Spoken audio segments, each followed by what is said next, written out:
پھر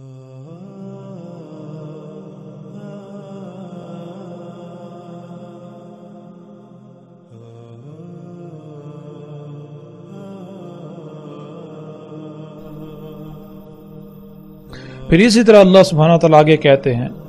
کیا نہیں سیر کی زمین میں، پس دیکھا کیسا ہوا تھا انجام ان کا جو ان سے پہلے تھے،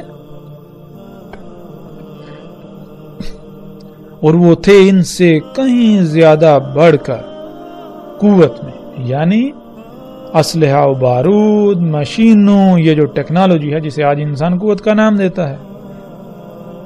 ان میں ان سے کئی گنا، یعنی آج کے موجودہ انسانوں سے کئی گنا بڑھ کر تھے۔ اور پھر اللہ سبحانہ وتعالیٰ کہتے ہیں، اور نہیں تھا اللہ کے عاجز کر سکے اسے کوئی شے آسمانوں میں اور نہ ہی زمین میں، اس میں کچھ شک نہیں اللہ علم والا قدیر ہے، اس میں کچھ شک نہیں اللہ تھا علیمن قدیرہ، یعنی اللہ سبحانہ تعالیٰ نے بالکل واضح کر دیا کہ جب تمہارے اوپر وہ ہلاکت آئے گی تو اللہ کو کوئی شے عاجز نہیں کر سکتی، نہ کوئی آج تک کر سکی جو آسمانوں میں ہے اور جو زمین میں ہے، ان میں سے کوئی بھی ایسی نہیں جو اللہ کو عاجز کر سکے۔ یعنی جب وہ ہلاکت آئے گی تو اس ہلاکت کو کوئی بھی تم سے موڑ نہیں سکے گی، کوئی بھی تمہیں بچا نہیں سکے گی، کوئی شے جو جی چاہے تم بنا لو۔ کیوں؟ کیونکہ اللہ سبحانہ و تعالیٰ نے اس کائنات کو علم کے ساتھ اور قدر کے ساتھ خلق کیا ہے۔ قدر کے ساتھ خلق کرنا کیا ہے، قدیر ہونا کیا ہے، انشاءاللہ جیسے جیسے ہم آگے بڑھیں گے تو اس پر بھی انشاءاللہ اللہ کے فضل سے کھل کر صراحت کے ساتھ بات ہوگی، اپنے موضوع کے مطابق اور اپنے وقت پر۔ اسی طرح ناظرین چند اور آیات ہیں جو آپ کو سکرین پر نظر آ رہی ہوں گی، اور ان تمام آیات کو جب سامنے رکھیں تو اللہ سبحانہ و تعالیٰ نے بالکل واضح کر دیا کہ تمام کے تمام رسول جو بھیجے بینات کے ساتھ، انہوں نے ہر امت کو اس سے ڈرایا جو کچھ وہ کر رہے تھے۔ وہ کیا کر رہے تھے؟ وہ ایسی تخلیقات کر رہے تھے، ایسی ایجادات کر رہے تھے جن کو وہ آسائشوں، سہولتوں، آسانی اور ترقی کا نام دیتے تھے، اور اسی ترقی کو، اسی آسائشوں، سہولتوں کا جنہیں وہ نام دیتے تھے، اسی سے تمام کے تمام رسولوں نے آ کر ڈرایا۔ انہوں نے آ کے بتایا کہ یہ جسے تم ترقی، آسائشیں، سہولتوں کا نام دیتے ہو، یہ ترقی نہیں ہے، یہ فساد ہے۔ جیسا کہ پیچھے بہت تفصیل کے ساتھ گزر چکا، اللہ سبحانہ وتعالیٰ نے کہا کہ اللہ نے ہر شے کو حق کے ساتھ خلق کیا، حق کے ساتھ خلق کرنا کیا ہے یہ ہم پر واضح ہو چکا۔ تو وہ تمام کی تمام قومیں اس کا کفر کر رہی تھیں، اور آج جب ہم دیکھیں تو بالکل وہی انہی قوموں کے نقش قدم پر چلتے ہوئے آج بھی انسان بالکل وہی سب کر رہے ہیں۔ انشاءاللہ ہم جیسے جیسے آگے بڑھیں گے ایک ایک قوم کے اوپر بہت تفصیل سے بات کریں گے، لیکن وہ آگے جا کر جب موقع آئے گا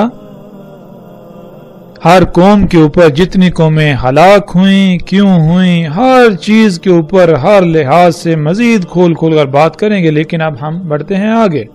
گزشتہ آیات میں ناظرین آپ نے دیکھا کہ اللہ سبحانہ و تعالیٰ نے بار بار زمین میں گھومنے پھرنے، سیر کا ذکر کیا، اور بار بار یہ سوال کیا کہ کیا تم نے نہیں دیکھا، کیا تم نے نہیں دیکھا، کیا نہیں دیکھا؟ یعنی پہلی قوموں کا انجام کیا ہوا وہ نہیں تم نے دیکھا، تم نے ان کے آثار نہیں دیکھے۔ ان کے آثار میں اللہ سبحانہ تعالیٰ نے کہا کہ آیات ہیں، یہ کن کے لیے آیات ہیں، نصیحت ہے، سبق ہے، کن کے لیے؟ جو غور و فکر کرنے والے ہیں، جو نصیحت پکڑنے والے ہیں۔ تو اب ناظرین ہمارے اوپر فرض ہے کہ اب زمین میں گھومیں پھریں، زمین میں سیر کریں، پہلی قوموں کے جو آثار ہیں ان کو دیکھیں۔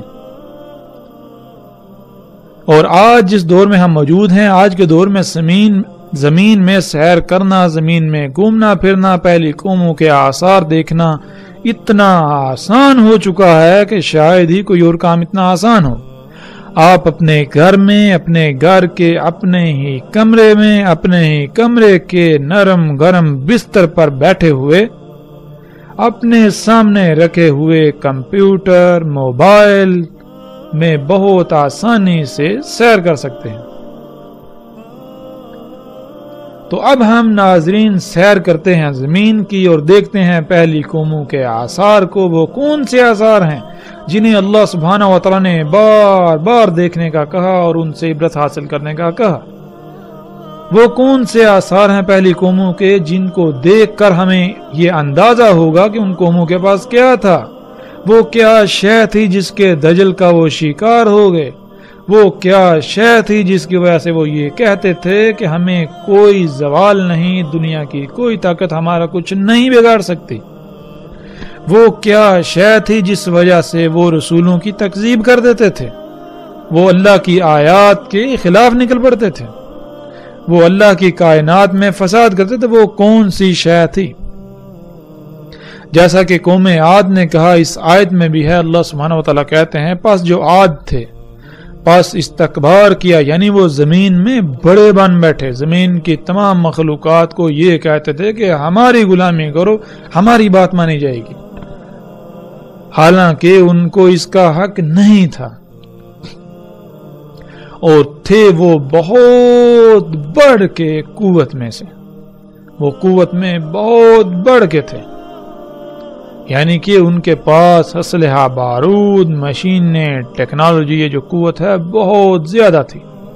اور وہ یہ کہتے تھے کہ کون ہے جو ہم سے بڑھ کر قوت میں ہے، جو ہم سے قوت میں بڑھ کر ہے۔ اور ناظرین یہاں یہ بات ذہن میں رکھنی چاہیے کہ وہ زبان سے ایسا ہرگز نہیں کہتے تھے، نہ ہی آج تک کسی نے زبان سے یہ دعویٰ کیا کہ کون ہے جو ہم سے قوت میں بڑھ کر ہے، بلکہ یہ انسان کے اعمال کی زبان ہے۔ قوم عاد کے پاس جو ٹیکنالوجی، جو مشینیں، جو کچھ تھا، ان کے بل بوتے پر ان کے اعمال کی یہ زبان تھی کہ کوئی بھی ان سے قوت میں بڑھ کر نہیں ہے۔ تو اللہ سبحانہ و تعالیٰ کہتے ہیں کیا تم نے نہیں دیکھا کہ اللہ ہی وہی ذات ہے جس نے تمہیں خلق کیا اور وہی تم سے بڑھ کر ہے قوت میں؟ اور آگے اللہ سبحانہ تعالیٰ کہتے ہیں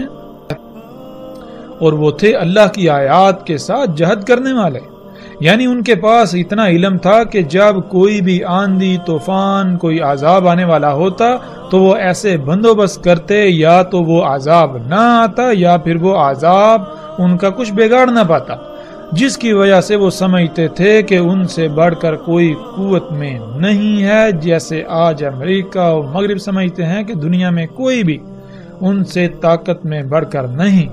لیکن اس کے باوجود کوئی بھی ایسی تباہی جنہیں قدرتی آفات کہتے ہیں، ان کے آگے یہ لوگ بے بس ہیں۔ اور اگر آج ان کو ایسے وسائل حاصل ہو جائیں کہ ایسی آفات بھی ان کا کچھ بگاڑ نہ پائیں تو ذرا تصور کریں کہ ان کا دعویٰ کیا ہوگا۔ یہ یہی سمجھیں گے کہ کائنات میں اگر کوئی رب ہے تو یہی ہے، ان کے علاوہ اور کوئی نہیں، اور کوئی نہیں ان کا کچھ بگاڑ سکتا۔ یعنی کہ اگر کوئی تباہی آ رہی ہے، کوئی زلزلہ آ رہا ہے، تو اگر ان کے پاس یہ قوت ہے یہ پہلے ہی اس کو روک دیں تو ظاہر ہے ان کا دعویٰ تو یہی ہوگا۔ بالکل یہی دعویٰ قوم عاد کا تھا اور جو باقی قومیں تھیں، لیکن ان کے ساتھ کیا ہوا؟ اللہ سبحانہ و تعالیٰ نے ہر لحاظ سے سب کچھ کھول کر واضح کر دیا۔ اب ہمارے اوپر فرض یہ ہے کہ ہم زمین کی سیر کریں اور جانیں وہ کون سے آثار ہیں جن کا بار بار قرآن میں اللہ سبحانہ تعالیٰ نے ذکر کیا، اور ان سے ہمیں یہ اندازہ ہو، یہ ادراک ہو کہ پہلی قوموں کے پاس کیا تھا، وہ کون سی شے تھی جس کے دجل کا وہ قومیں شکار ہو گئیں اور تباہی و ہلاکت نے انہیں آ گھیرا، وہ کون سی شے تھی جس سے تمام کے تمام نبیوں نے ان کو ڈرایا کہ یہ دجال ہے، حالانکہ تم اسے مسیحا سمجھتے ہو، یہ مسیحا نہیں ہے، یہ دجال ہے۔ تو ناظرین آپ سکرین پر ان اینٹوں کو دیکھ سکتے ہیں، یہ اینٹیں آج دنیا کے مختلف علاقوں میں دریافت ہوئی ہیں جو کہ زمین تلے دبی ہوئی تھی، ان اینٹوں میں سے ایک ایک اینٹ کا وزن اور اس کی لمبائی اور چوڑائی کا جب انسان کو علم ہوتا ہے تو اس کے رونگٹے کھڑے ہو جاتے ہیں۔ اسکرین پر نظر آنے والی ان اینٹوں کی لمبائی تقریباً 60 فٹ، ان کی چوڑائی اور موٹائی 12 سے 20 فٹ کے درمیان، اور ایک اینٹ کا وزن تقریباً کم سے کم 1200 ٹن ہے، جس کے بارے میں تصور کرنے سے بھی انسان کے رونگٹے کھڑے ہو جاتے ہیں۔ آج یہ اینٹیں اردن اور روس کے مختلف علاقوں میں زمین کی کھدائی کے درمیان دریافت ہوئیں، اور جب تحقیقات کی گئیں دنیا کے بڑے بڑے نامور سائنسدانوں نے ان اینٹوں پر تحقیقات کی تو پتہ چلا یہ اینٹیں آج سے 5000 سال پہلے کی ہیں، اور ان کے دبنے کی وجہ ایک بہت بڑا عظیم سیلاب تھا، اور ان اینٹوں سے بلند و بانگ آسمانوں کو چھوتی عمارتیں تعمیر کی گئی تھیں۔ اور ناظرین، آج ایسی اینٹیں بنانا اور ایسی اینٹ کو اٹھانے کا انسان تصور بھی نہیں کر سکتا، اس کے باوجود کہ انسان آج بڑے بڑے دعوے کرتا ہے کہ وہ قوت میں بہت بڑھ کر ہے، اس کے بعد اس کے پاس بڑی بڑی مشینیں۔ آج انسان کے پاس جتنی بھی مشینیں ہیں ان کئی مشینوں کو جمع کرنے سے بھی ان اینٹوں کو اٹھانا اور اٹھا کر کسی مقام پر رکھنا یا ان سے کسی دیوار کی تعمیر کرنا انسان کے خواب و خیال سے بھی باہر ہے۔ تو ناظرین، ہم غور کریں کہ وہ کون سی شے تھی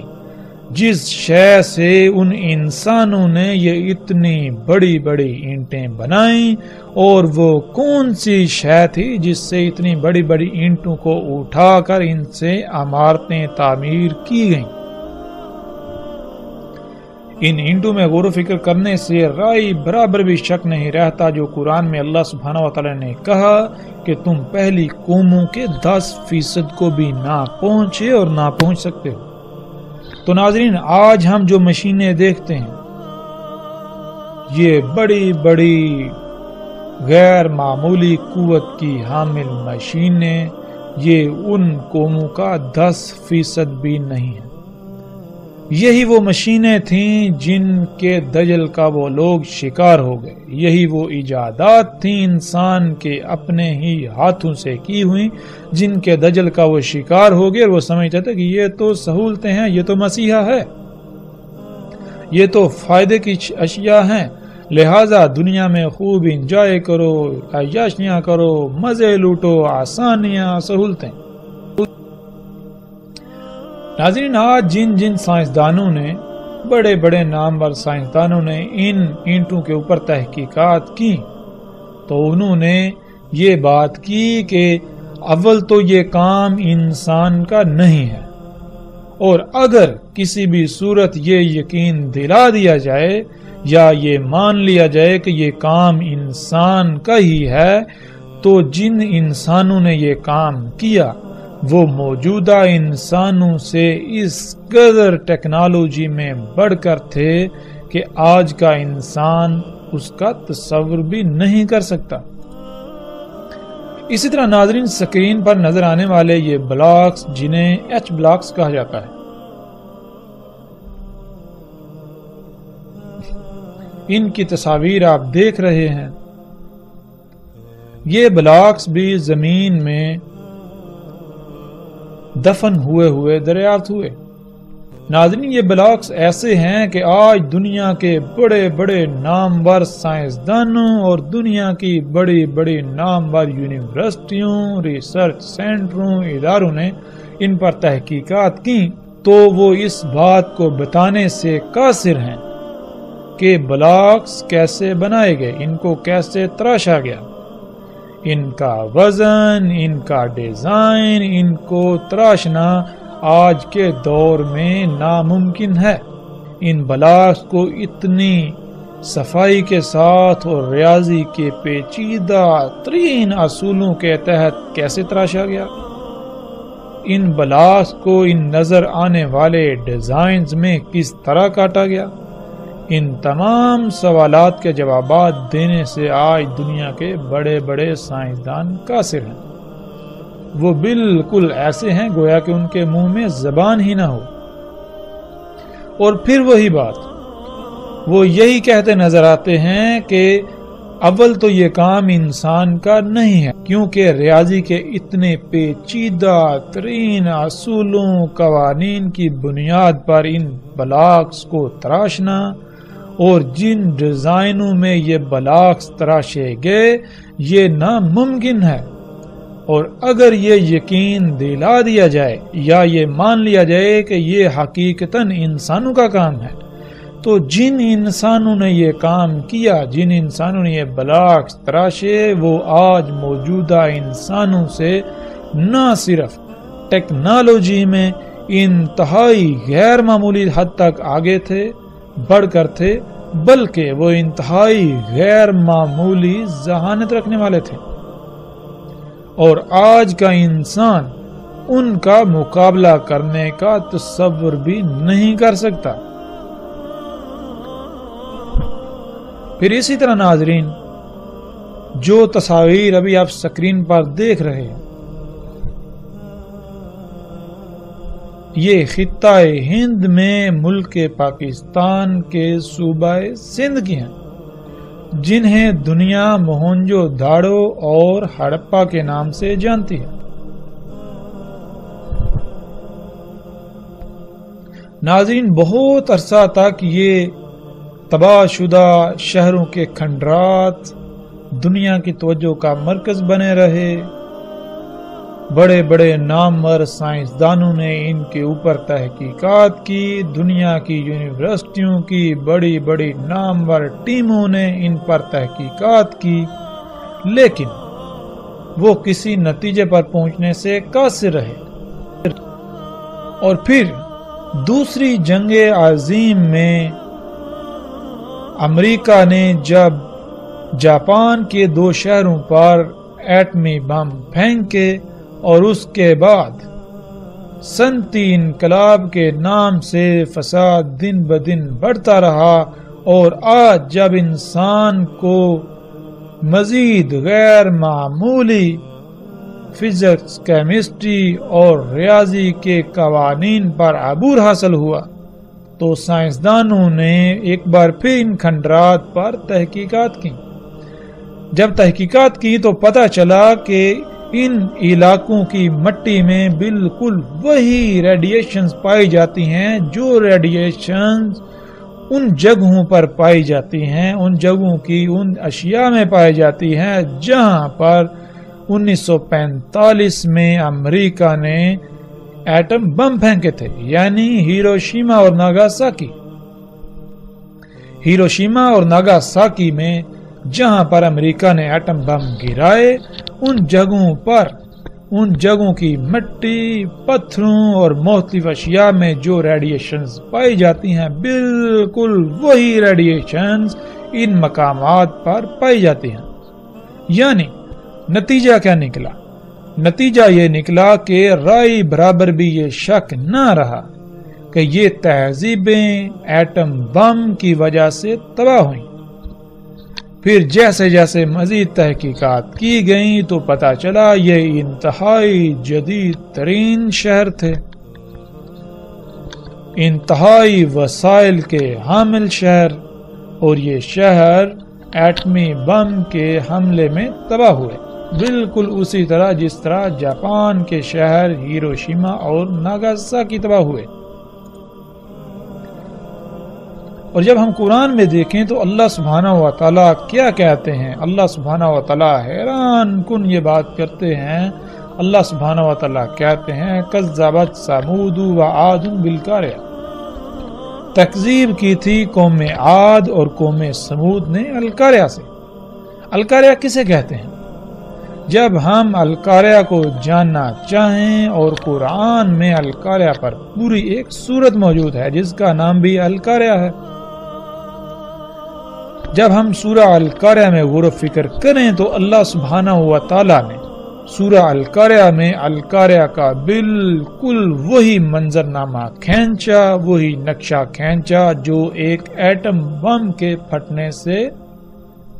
وقوع پذیر ہوتا ہے، ظہور پذیر ہوتا ہے۔ تو آج انہوں نے خود ہی یہ تصدیق کر دی، یعنی کہ آج کے انسان نے خود ہی یہ تصدیق کر دی کہ یہ تہذیبیں ایٹم بم سے تباہ ہوئیں، جس سے یہ ثابت ہوتا ہے کہ ایٹم بم صرف موجودہ انسانوں کے پاس ہی نہیں بلکہ ان سے کئی صدیاں پہلے بھی انسان یہ سب بنا چکا تھا۔ ناظرین، قوم عاد جو ایک ایٹمی عالمی جنگ کا شکار ہوئی، اس کے آثار آج ہم پوری دنیا میں بکھرے پڑے دیکھ سکتے ہیں۔ انتہائی عجیب و غریب جدید ترین عمارتیں جو کھنڈرات کی شکل میں ایسے پڑی ہوئی ہیں گویا کہ ایک عظیم طوفان انتہائی تیز رفتار شدت کی ہوا نے انہیں تہس نہس کر دیا ہو۔ اور بالکل جب ایٹم بم پھٹتا ہے تو بالکل ایسا ہی طوفان پیدا ہوتا ہے جس کا اللہ سبحانہ و تعالی نے قرآن میں ذکر کیا، اور ایٹم بم سے پیدا ہونے والی لہروں میں جو آواز پائی جاتی ہے وہ بھی بالکل وہی آواز ہے جس کا اللہ سبحانہ و تعالی نے قرآن میں ذکر کیا، ریحن سرسرن۔ یعنی کہ اگر آپ یوٹیوب پر جائیں یا اگر آپ ان لوگوں سے پوچھیں جنہوں نے ایٹمی بم کے تجربات کیے اور جو لہریں جو ہوا اس سے پیدا ہوئی اس میں کیسی آواز پائی جاتی ہے، تو آپ کو بتائیں گے بالکل وہی آواز جو عربی لہجے میں ان الفاظ کو ادا کرنے سے آواز پیدا ہوتی ہے۔ یعنی اللہ سبحانہ و تعالی نے قرآن میں آج سے کئی صدیاں پہلے 14 صدیاں پہلے قرآن میں اتنے بڑے بڑے عجیب و غریب راز رکھ دیے، لیکن اپنے آپ کو مسلمان کہلانے والے، اپنے آپ کو علماء کہلانے والے ان لوگوں کے محتاج ہیں جن کو یہ اپنی زبان سے کافر و مشرک کہتے ہیں۔ جب وہ کوئی تحقیق کرتے ہیں، کوئی ریسرچ کرتے ہیں، کسی راز سے پردہ اٹھاتے ہیں تو اس وقت تو کہا جاتا ہے کہ یہ تو آج سے 14 صدیاں پہلے قرآن میں اللہ نے بیان کر دیا۔ لیکن سوال یہ پیدا ہوتا ہے کہ جب اللہ سبحانہ و تعالی نے قرآن میں 14 صدیاں پہلے بیان کر دیا تو آپ کو پہلے نظر کیوں نہیں آیا؟ آپ کو اس وقت ہی نظر کیوں آیا جب جن کو آپ کافر و مشرکین کہتے ہیں وہ سامنے لے کر آئے؟ پھر ناظرین، جب ہم تاریخ کی کتابوں کا مطالعہ کریں تو ہمیں سنسکرت میں ایک تاریخی کتاب جو کہ ہند کے مشرکین کے ہاں انتہائی مقدس مقام رکھتی ہے، جس کا نام مہابھارتا ہے، اس میں دیکھیں تو اس میں ایسی تحریریں موجود ہیں جس میں یہ لکھا ہے کہ اس خطے پر یعنی موہنجو داڑو اور ہڑپا اس علاقے کا ذکر کرتے ہوئے، اس علاقے کے خد و حال بیان کرتے ہوئے یہ کہا گیا کہ اس خطے پر تسلط جمانے کی غرض سے دنیا کی کچھ طاقتیں آپس میں لڑ رہی تھیں، اور وجہ کیا تھی؟ وجہ یہ تھی اس خطے میں زیر زمین قدرتی وسائل تھے، یعنی زیر زمین ایسی اشیاء تھیں جو انتہائی قیمتی تھی، جن کی وجہ سے، جن کے حصول کے لیے دنیا کی کچھ طاقتیں یعنی دنیا کی 3 طاقتیں آپس میں لڑ رہی تھیں، اور تینوں میں سے ہر ایک کا یہی لالچ تھا، ہر ایک کا یہی مقصد تھا کہ وہ غالب آ جائے اور یہ وسائل اس کی ملکیت میں چلے جائیں اور یوں وہ پوری دنیا پر اپنا تسلط قائم کر لے۔ بالکل ویسا ہی نقشہ جیسا کہ آج امریکہ، روس اور چین وغیرہ کی سرپرستی میں دنیا 3 حصوں میں تقسیم ہو کر خام تیل کے نام پر یا قدرتی وسائل کے نام پر شام و عراق کو اپنا مرکز بنائے ہوئے لڑ رہی ہے۔ پھر مہابھارت اور ملنے والی تحریروں میں جو تحریر ہے وہ یہ کہ ان شہروں کے باسیوں کو 7 دنوں میں شہروں کو خالی کرنے کی مہلت دی گئی، اور 7 دن بعد دنیا میں ایک عالمی جنگ کسی صورت پیدا ہو گئی۔ یہاں ایسے ہتھیاروں سے حملہ کیا گیا جو خودکار اڑتے ہوئے، یعنی میزائل، جن کے پھٹنے سے یہاں ایسی سفید آگ ظاہر ہوئی جو سورج سے 1000 گنا زیادہ گرم اور زیادہ روشن تھی۔ جہاں وہ ہتھیار پھٹے وہاں سب کچھ حرارت کی وجہ سے پگھل گیا اور یہ شہر زمین تلے دب گئے۔ قرآن میں اللہ سبحانہ وتعالی نے واضح صراحت کے ساتھ بتا دیا کہ یہ قوم عاد تھی جو القاریہ سے تباہ ہوئی۔ القاریہ یعنی عالمی ایٹمی جنگ۔ یہ دنیا میں اپنے انہی قدرتی وسائل سے بنائی جانے والی ٹیکنالوجی کی وجہ سے قوت میں اپنا کوئی ثانی نہ رکھتی تھی، اور یہ اس قوم کا دعویٰ تھا کہ کوئی بھی اس سے قوت سے بڑھ کر نہیں ہے۔ اور قوم سمود جن کے ہاتھوں قوم عاد تباہ ہوئی، جیسے آج دنیا میں قدرتی وسائل یعنی اللہ کے غیر کی تکذیب کی خاطر لڑائی جاری ہے، اس وقت بھی ایسا ہی تھا جیسے آج امریکہ کے مد مقابل کوئی نہیں، اسی طرح قوم عاد کے مد مقابل بھی کوئی نہیں تھا، اور جیسے آج روس امریکہ کے مد مقابل سر اٹھا رہا ہے اور سر اٹھا چکا ہے، اسی طرح اس وقت ایک دوسری قوم جسے قرآن میں اللہ سبحانہ وتعالی نے قوم سمود کہا، وہ تھی جس نے سر اٹھایا اور قوم عاد کی ہلاکت کا سبب بنی۔